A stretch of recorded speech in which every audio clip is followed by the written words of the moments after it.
to the place in the middle of the sun. And we'll sing this song, sing it one by one. Hey guys, thanks for tuning in to today's show.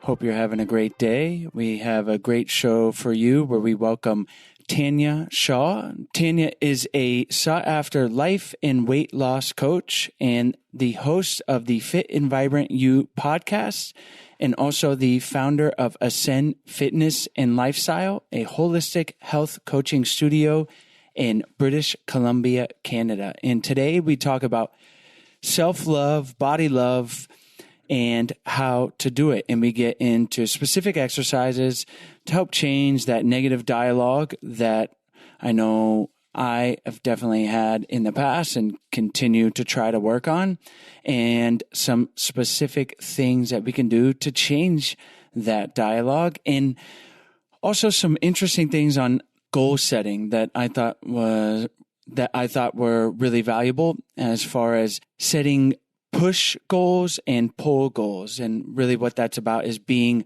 motivated, not by running away from something negative to reach a goal, but reaching for something that's positive. And that can be if you're trying to lose weight or improve your relationship. So really enjoyed the conversation today with Tanja. As always, we appreciate you guys tuning in to the show, leaving us those 5-star reviews. That really helps spread the word and telling your friends and family about the podcast. And we hope you are getting as much out of it as we are, and enjoy today's show. Today's episode is brought to you by our online course, Spark My Relationship.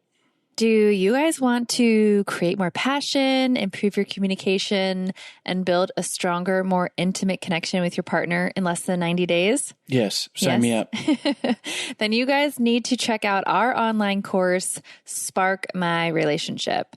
It is an online course, like I mentioned, that we created with over 15 therapists and psychologists to bring you guys the strategies marriage therapists teach their clients. We talk about it on the show. Relationships take work. Sometimes they function pretty easily and you coast along, but we've found the reality is you have to do work sometimes and to make them better, to change them so that they're more satisfying for both partners. And you've made it here. You've made it to listening to our show. So you guys probably already know that a little bit, but what you might not know are the specific tools and exercises that you need to create those lasting and positive improvements in your relationship. And like Chase said, change does not happen on its own. It takes hard work. And that's why we created the course. Spark My Relationship is designed to infuse your life and relationship with fresh passion, skills, and wisdom. And it's a self-paced journey that's perfect for turning up the heat, having some fun together, and revolutionizing your intimacy and communication. And just some tools and strategies that the course includes is how to eliminate unhelpful old habits, develop mindful awareness to help improve your stress management, learn healthy and successful communication tools, create a deeper and more intimate bond, and strengthen your couple microculture, which you will find out what that is, in the future together. So for our listeners only, we're offering a special of $100 off the course. Visit sparkmyrelationship.com/unlock to unlock your discount. And there is a 30-day money-back guarantee, so there really is no reason to not give it a try. So go to sparkmyrelationship.com/unlock for $100 off.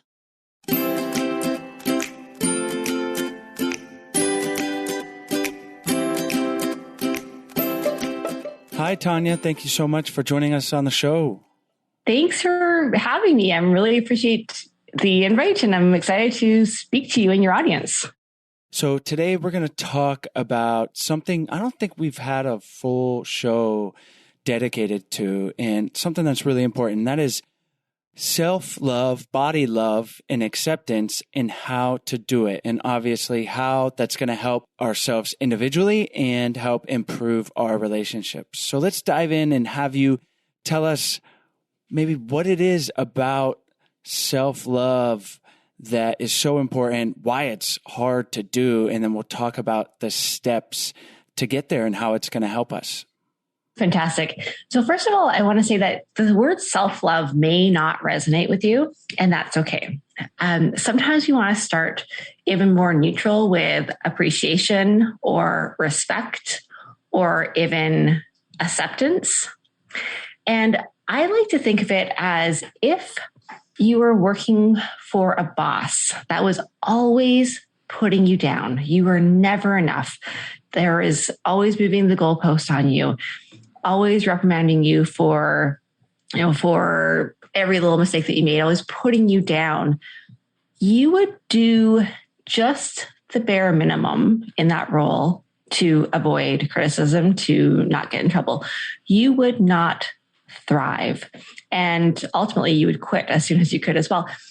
We are typically, and not everyone falls into this category, but the women that I work with come to me because they have been so hard on themselves and they're so negative with themselves, and it impacts them all the time. And the thing is that when we have these soundtracks, these thoughts, is always constantly putting ourselves down, not appreciating ourselves, not being enough, we don't even know what's happening because we've been playing that soundtrack. We've been thinking those thoughts. We've been speaking to ourselves in that way for so long. And when you don't feel good about yourself and you don't love yourself or accept yourself or appreciate yourself, it's really hard to show up fully in relationships with others as well. I have so many women I work with that they'll tell me, even like as short as a week or two into our coaching programs, that their spouses will remark on how much happier they are, how much more present they are, how much happy they are, just by working on a little bit of self-appreciation, self-respect, self-love, self-acceptance. Thank you for that. And yeah, it's super important and something that I've tried to work on myself as well. And one of the things I was talking with the therapist one time, and I think I read it as well, but just to frame it, like if you were talking to a friend and you use the idea of a boss, but would you talk to a friend the way you talk to yourself? And when you start to frame it that way, it's like, of course not. And I'm being a huge jerk to my friend if I talk that way. So I think it's valuable and help give us some perspective on how we treat ourselves. 100%. And it's a socially accepted form of bullying. And we think it's okay because we're doing it to ourselves. And I'll talk about the more as we get onto our conversation. That is absolutely, it's not, it really isn't okay. Let's talk a little bit about the root causes of not loving ourselves. And then we'll talk about how we can work towards correcting that. So why is it not the default? Why do we get so hard on ourselves sometimes?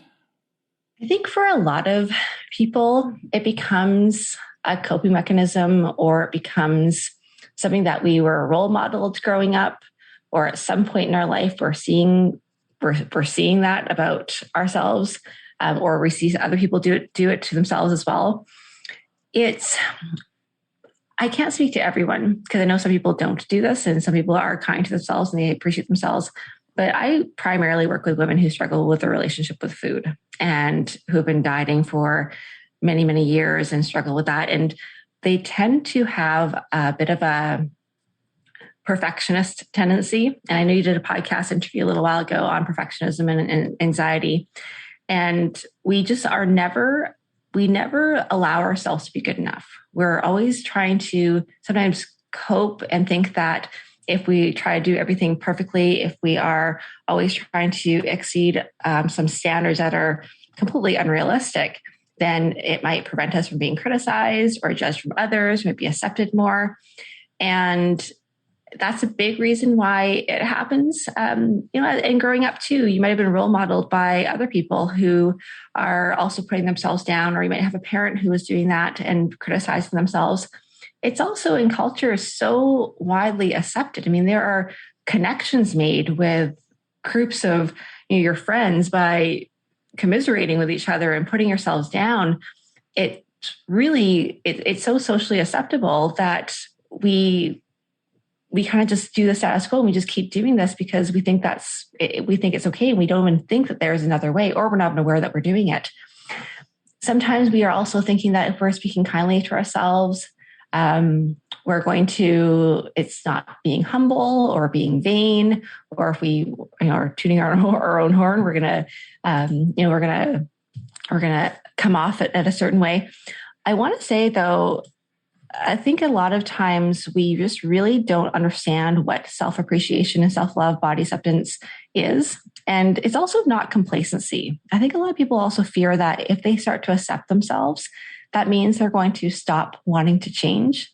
And self-acceptance is not complacency. You can absolutely appreciate yourself. You can love yourself. You can respect yourself, and you can want to change, and you can want better for yourself. In fact, you're more likely to go and pursue those things because when you love yourself, you take care of yourself. It's not just, it's not just accepting the way you are that you're never going to change. It's also not only about the physical features. Sometimes we confuse body love and body or self-love with just liking the way that you look. And it's like with your child, you're not going to just love your child for the way that they look. It's also just a couple things here too, that sometimes we look at these things almost like the next diet, where we decide one day, like you mentioned working on it yourself, Chase, we decide that we're going to start nurturing ourselves and appreciating ourselves. And then we fail, quote unquote, fail at it, or we harden ourselves. And then we think that we failed at this. It really is a habit. It's a practice. It's a daily intention, especially when you've been overcoming so many years of doing just the opposite, especially when you have not even been aware that you've been doing it for so long. I always wanted to touch on that as well. Let's talk about that. Let's talk about, obviously, if someone's listening, they might be starting to think, I need to do a better job of accepting myself and loving myself. But how can we begin to have that realization? And then let's talk about some of the things to change that self-talk.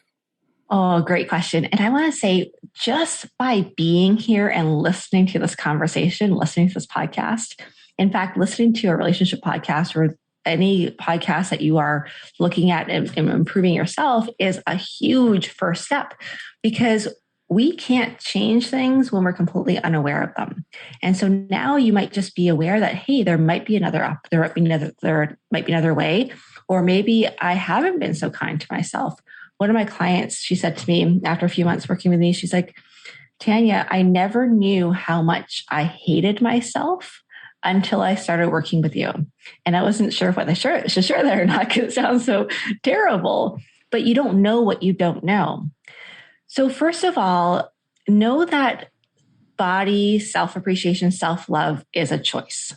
We can choose it. And the great thing is that no matter what you have done up until this point in your life, even if you have been hard on yourself, you've been beating yourself up for 10, 20, 30, 50 years, you can choose in this moment that you can start believing something different, that you can start practicing new thoughts, you can start to practice new beliefs, you can start to practice new habits that are going to foster a better relationship with yourself. So often we get stuck in the excuse that because we've been doing something for so long, that's just the way it is, or it's so hard. And it is hard. I'm not going to say it's easy. It's a habit. It's challenging, but it's absolutely something that you are able to do. Also know that it is a habit. It is something that you can't just do one day and check the box and wipe your hands and say, done, I now appreciate myself and love myself. It doesn't work that way. And also note that it takes courage. And I say this with a lot of love, but also to call you out a little bit, that there is no challenge in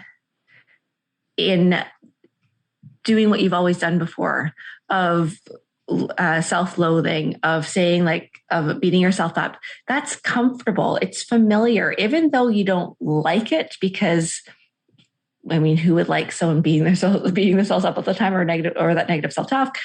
It's comfortable, it's familiar, and it takes courage to rise up. And so as we go into this conversation, I'll share some ways to do it.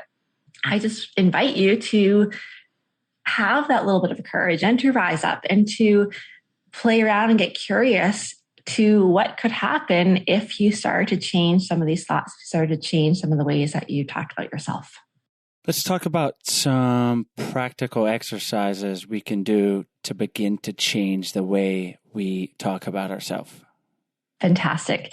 Yeah. And I love that question, Chase, because sometimes we have these ideas where I just need to love myself more, or I just need to, I just need to be more motivated, I need to be more positive, but we have no practices to actually do that. So it really does start with the way that we think. And when we think certain things like, here we go again, or you're never going to get that. Or we think like, oh, this one little thing won't count, or you can't go after that promotion. Like you can't speak up in this relationship. Whatever those thoughts are, it starts with that awareness, because our thoughts have been on autopilot for so long. We've been just repeating these soundtracks, these thoughts over and over and over again. And it starts by starting to become aware of them. We don't actually care, honestly, what our thoughts are. What we want to change is our feelings and also our habits, our actions. All of our actions and our feelings are driven by thoughts, are driven by our beliefs. So it starts with that. Just because you think a thought, and this is why slowing down is really important, just starting to listen a little bit more and just experience what you're telling yourself. Just because you are thinking it doesn't make it true. The reason why we attach ourselves to so many of our thoughts is because it generates a feeling and it generates an action. And then we prove that thought right. But thoughts are just thoughts. They're just words. They're just sentences. They're not necessarily truths. And maybe some of your thoughts are partial truths, but they are not the truths that we want actually to hold on to. There's a really great book actually called Soundtracks by John Acuff, and I recommend it to so many of my clients. And he starts by challenging, like we challenge the thoughts. And he has 3 really simple questions to ask yourself when you catch yourself thinking something. And that's, is it true? Is it helpful? And is it kind? And simply starting by challenging some of those thoughts is often enough to stop your brain from going on autopilot and to constantly criticize yourself. Even stopping and just saying something like, and that's just a thought, or that's just something I'm thinking right now, is so helpful, because that's going to stop the brain just from thinking the thoughts, and then your body's going to attach to it, and then you're going to carry on that way. So that's a really great way to start. Other questions you might be asking yourself is that question, is it true? Your thought might be true, but then the next question would also be, what else could be true? Because sometimes we think things that are partial truths or maybe even entire truths, but they're not the thought, they're not the truth that's going to move us forward. They're not productive thoughts. But before we continue on, we want to tell you about today's sponsors. Today's episode is brought to you by Ready Slim. Okay, so I'm going to cut right to the chase. I've been feeling amazing these days. I have more energy, I feel lighter, I get a good night's sleep, and I wake up feeling super refreshed every morning. So what's my secret? It's Ready Slim's Detox Teas. Ready Slim's Detox Teas are made with high quality, 100% organic herbs that gently boost your metabolism and help digestion while also reducing bloating and gas. Ready Slim's Detox Teas are made with no fillers, no additives, and no laxatives, so they're safe to drink daily. Ready Slim's 28-day detox tea kit has everything you need. The Wakey Wakey Morning Detox Tea helps you boost your energy levels to start your day off right. And their Snoozy Night Detox Tea helps you relax and support the natural detox process while you get your well-deserved beauty sleep. And the best part of Ready Slim is how it aids in weight loss, plus it's keto friendly. Prior to taking Ready Slim's detox teas, I was waking up feeling like I wasn't getting a full night's sleep, even though I was getting at least 7 to 8 hours. So I was just feeling so confused as to why I didn't have the energy levels in the morning.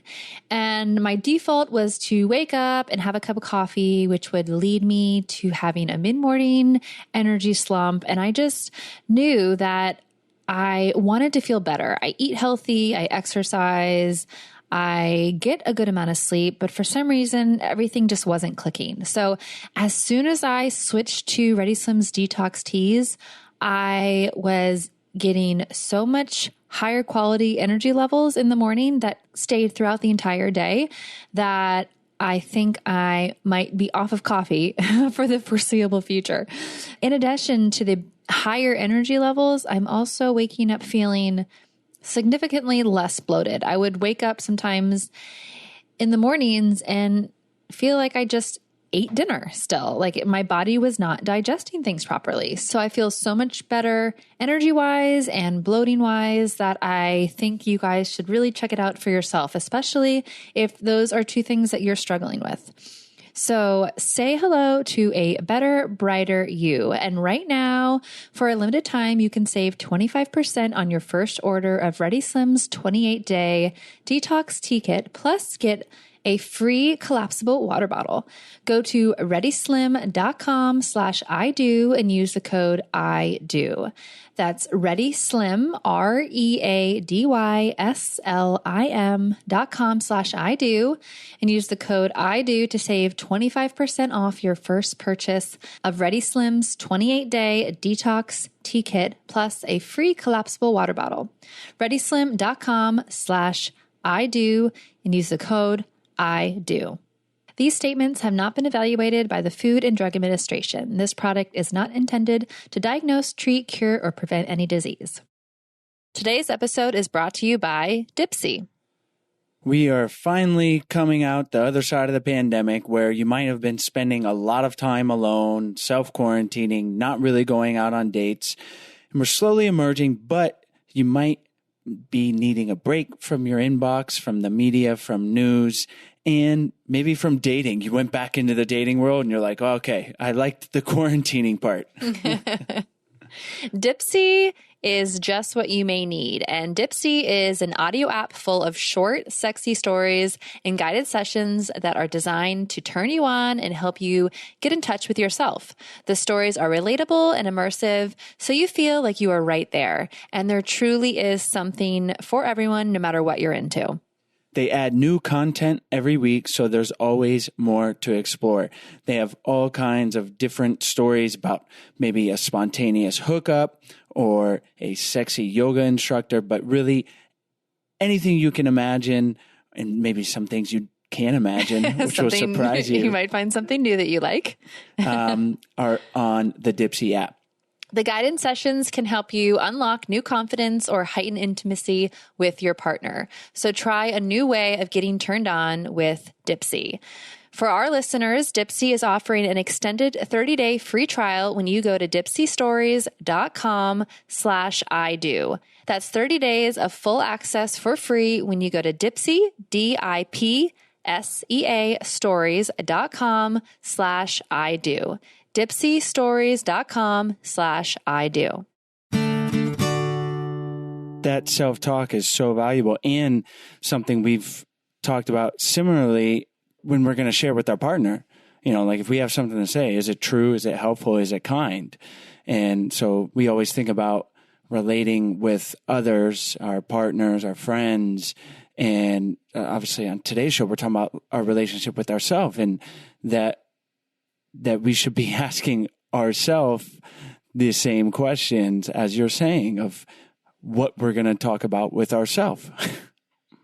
100%. And we know this to be true, but that we don't always practice it. Knowing and applying it are two different things. But when we have a great relationship with ourselves, we are going to naturally have better relationships with other people as well. And there's no like dividing line at all. It all comes together. Like one impacts the other. And I think, if nothing else from this conversation is to really prioritize and recognize the importance of having a better relationship with yourself. Because that whole complacency or just thinking like, oh, it's okay to talk to myself this way because it's just me and it doesn't matter. That takes no courage. It's just following what you've always done. And you deserve to have a better relationship with yourself, and others around you also deserve for you to have a better relationship with yourself.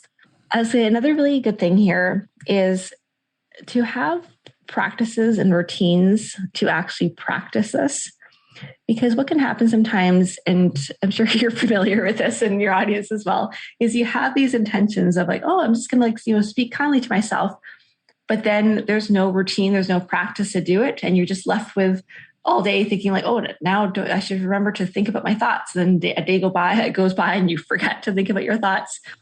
But having some sort of simple routine, like it could be even a journal where once a day in the morning, you write down some thoughts that you've been thinking, or you start to practice, even if you don't necessarily identify the thoughts that you're thinking, if you can start to practice with some affirmations or some new thoughts that you want to start to practice speaking to yourself, like actually having that, just like a gratitude practice.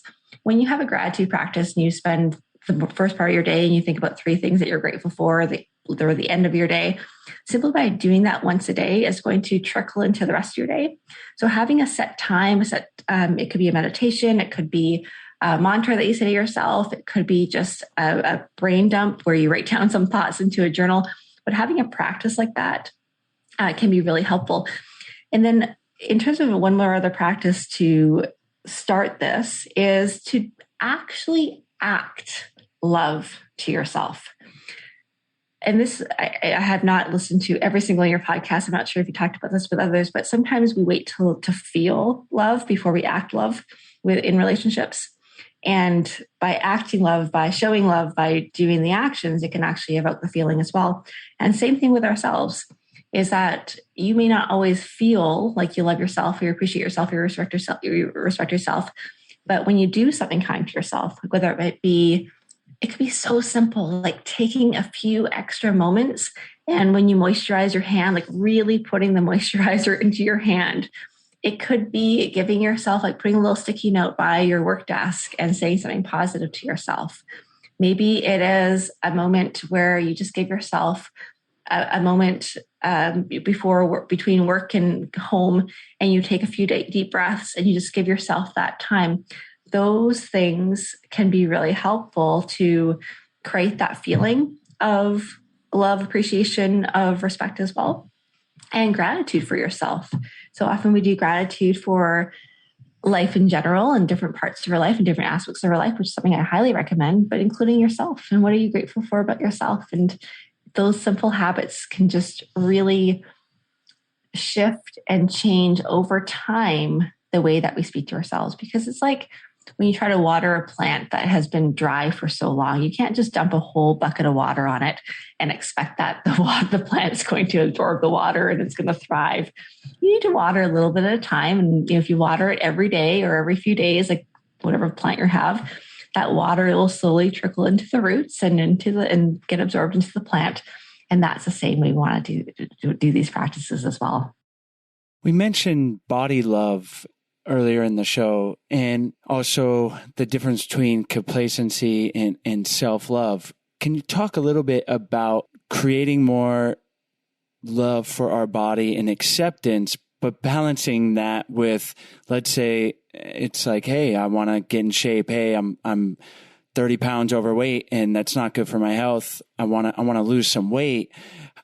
How do you balance the non-complacency of wanting to lose that weight, but also loving yourself through that process?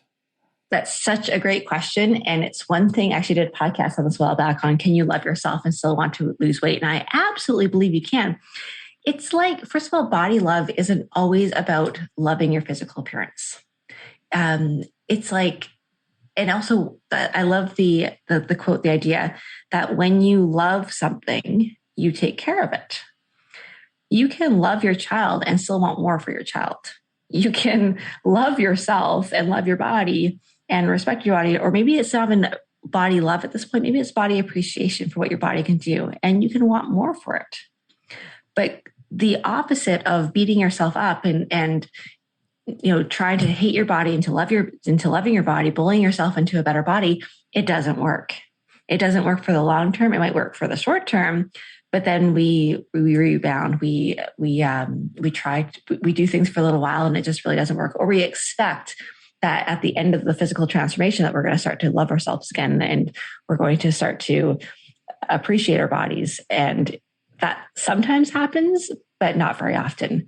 Usually it becomes a conditional love. It becomes a condition of maintaining a certain size or being a certain weight. And that's the only way you'll love and respect yourself. But when you do love yourself and you appreciate yourself, you will take care of yourself and you can absolutely want more. Because a lot of the things that we're going to be doing when it comes from a place of self-love are going to be the things that take care of our bodies anyway. I mean, things like listening to our emotions and not overeating and stuffing our feelings, going out for a walk because it's good for our body. Like that's showing your body love. There's a difference between doing that and going out for your walk and tracking your calories because you're not enough the way you are, and you're doing it from a place of self-loathing versus self-love. The actions could be the same. The results could be the same for the short term, but the feeling is going to be different. And when you come at it from a place of, I appreciate myself, I respect myself, you might not even love your body at the point physically, but you can at least appreciate and respect yourself and want more. Yeah, it's a tricky balance of having the motivation to maybe change your diet or exercise more, but loving yourself through that process and being like, hey, I'm good enough, but because I love myself, I want to be healthier. I want to live to see my grandkids. And that's going to, by being physically active, that's better, but not being hard on yourself. And I played sports all my life into college. And yeah, I realized I was super hard on myself from that perspective of achievement and improving, and then finally getting to a place where I realize I need to just enjoy the process, that it's good enough and it doesn't always have to be the next thing, another 5 pounds to tie it back into the weight loss, but that there's an element of acceptance and enjoying the process of losing weight, becoming healthier. For me, to tie it back to sports, enjoying the process of playing a game and not always looking to the next game or the next improvement. I don't know if that makes sense, but that's how I relate to it. 100%. And as you were talking there, I was writing down just the striving joyfully. It's like we often get stuck, Chase, in these black or white thinkings where it's like I'm either complacent and loving myself, or I hate myself and I'm going this and I'm pursuing something else. Same thing in business. You can be in love with your business and you're in love with your day to day, and still want more. In relationships as well, you can have a great relationship. You can be working on your relationship on a daily basis, and you can still want to have a deeper connection, and you're going to be doing those things. I love what you said there about enjoying the journey, enjoying the process. And that's so important. First of all, we don't quit on things that we actually enjoy. And if you don't let yourself enjoy it, if you don't let yourself enjoy the process, you never will, because you're not going to get that feeling when you hit that goalpost, because you're going to move the goalpost to the next 5 pounds, the next pound, or the next thing that you need to achieve. There's also a concept which I love about push goals and pull goals. So push goals, we're motivated by getting away from things that we don't want, like that we are motivated to get away from pain. And often we start health transformations or even relationship transformations when we get to a certain pain point. Like this is when we start to really get help. We take our relationships seriously. We take our health seriously because you realize you've been living parallel lives for a while, or you're having some conflict that's really hard to get resolved. And then that's, spurs you into action. You take action, you do all the things. And that can often be a great place to start these transformations, or to start when we're uncomfortable with the way that we are right now. And if you're listening to this podcast and you're like, there's no way in heck am I feeling body love right now, it's okay, because you might just not be uncomfortable enough right now to get started. But what happens is if we don't keep pursuing what we want and we don't have that pull goal, so the push goal is getting away from the things that we don't want. The pull goal is being pulled towards the things that we do want. And that's a healthier lifestyle. That's more connected relationships. If we don't stay focused on that and keep enjoying the process, we'll always do just enough to get away from that pain point. And so in a relationship, for example, you will have, maybe it's a big fight or an argument, or you might be contemplating divorce, or you realize like you've been living parallel lives for a while, you're not connected. So then you do all the things to get yourself together. But if you don't stay focused on what you want, what you're moving towards, that healthy relationship, that more connection on a regular basis, you rebound back to the bottom. Same thing with body love, with body transformation goals, is you might start with where you're at of wanting to get away from something that you don't want. But as you go through the process, you really do need to start to cultivate a better relationship with yourself so that you can maintain that transformation. Otherwise, we just do the yo-yo effect, and that happens in relationships. It happens in, and we know in the diet cycle, and there is another way. We love that push goals and pull goals, and certainly valuable for body love, but as you tied it into relationships as well, like having that, not that we're always running away from a pain point and that's the goal. It's like moving towards something positive. So thank you for that, Tanja. And this is a great place for us to wrap up. Thank you for all this great information, a lot of great tools to continue the journey of learning more about ourselves and accepting ourselves and bringing that into our relationships. Before we wrap up, can you tell our listeners where they can find you online, and if there's anything we skipped over or that you want to emphasize, and then we'll say goodbye.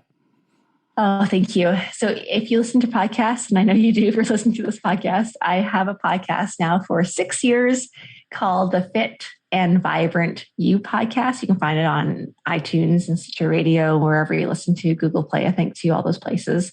That is a great place. If you are wanting to learn more, especially about a body transformation to get to your happy, healthy weight without the obsession, specifically for women over 50, I have a free training if you go to fitvibrant50.com. And then, of course, my website and everything is just TanjaShaw.com. Tanja is spelled with a J. And I think the biggest takeaway I want listeners out there as you're listening to this podcast is to prioritize it, is to recognize that it's your choice. And I'm going to call you out once more that it takes absolutely no effort to continue speaking to yourself in a negative way if that's what you've always done. It feels comfortable. It feels familiar. You are capable of more. You deserve more. You are so worth it. Our listeners can find the links to your podcast and all this information from today's show at idopodcast.com. And Tanja, thank you so much for coming on the show today. Thank you. I appreciate it. As always, thank you guys so much for tuning into today's episode. As always, all the links to the guest, as well as any of their recommendations, will be in the show notes page. You can find the link to that in the episode description or by going to idopodcast.com. Click on the podcast tab up at the top, and you will have access to all the episodes that we've ever done. There are over 300 of them. And while you're on our website, if you haven't checked out our free 14-day Happy Couple Challenge, we really hope you do. It's a free email challenge that we send to you. It's 14 days of fun, easy, doable challenges to help strengthen and improve your relationship. And if you're looking for something that provides a little more help with working on your relationship, whether it's improving intimacy or communication with your partner, or just bringing the spark back, we would love for you guys to check out our online course, Spark My Relationship. We're offering $100 off to all of our listeners if you go to sparkmyrelationship.com/unlock. We've worked with over 15 psychologists and therapists to create the real life tools and strategies that they are teaching their clients. So we wanted to give them to you. It's a self-paced online course that can be done in as little as a month or up to 3 months. You can really decide how much or how little you want to do with your partner, or maybe just yourself. So we hope you guys check that out. It's sparkmyrelationship.com/unlock. Have a great day.